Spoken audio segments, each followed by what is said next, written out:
What's going on, guys? It's Tom from Upside Down Shark here, and this is Shark Bites, the series where we take all the news stories from the week that was and compress it down into a tiny little ball so you don't have to watch our hour-long podcast. If you haven't got time and you just want to keep up with all the nerd news going on, just watch Shark Bites. Speaking of the podcast, Upside Down Shark Radio, there is no episode this week due to the bank holiday, and we've all been on holiday and just been a bit busy, so sorry. I'd blame Craig, but you know, what can you do?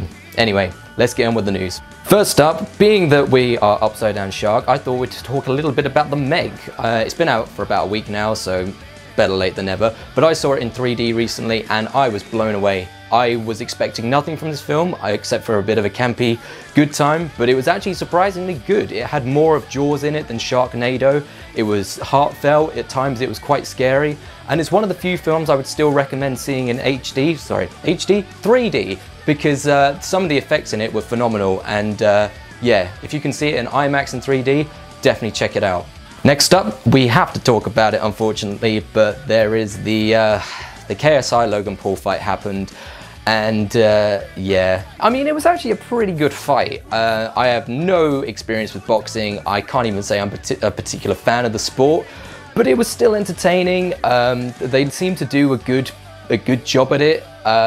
It ended in a draw, which some people are saying is scripted and a little bit contrived, setting up a rematch, but I mean, I'm a fan of wrestling, so I'm used to it, but I can see why some people would have been disappointed.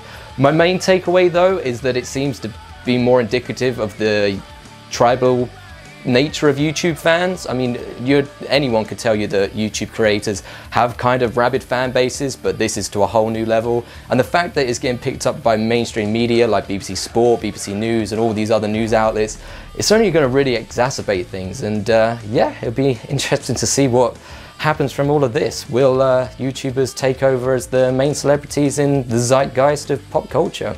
It's going that way. See what happens. And finally, ending on a slightly sadder note, we're seeing the first reviews for the final ever episode of Adventure Time trickling through on the internet ahead of its release on September 3rd. Now, the 45-minute special seems to have all the irreverent humour, colourful characters, and quiet poignancy that we've come to expect from the show. It's a culmination of 10 series worth of content. It's one of the best cartoons that we've ever seen on Cartoon Network, especially since the heyday of the late 90s. And yeah, it's hard not to get a little lump in your throat as we head to the land of Ooh for the very last time.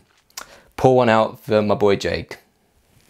And that's a wrap on all the top news stories of the week. If we left anything out, just let us know in the comments below and we'll make sure to feature it next week. We will have our regularly scripted programming next week with Upside Down Shark Radio coming back. If you like the show and would like to see more, you can subscribe to us here or on iTunes, Stitcher, Castbox, TuneIn Radio, wherever your favorite podcasts are found, we're there too. Make sure to leave a like, comment, review, all that stuff really helps. And until then, me and Craig will be back to our normal dynamic self next week. Till then, bye.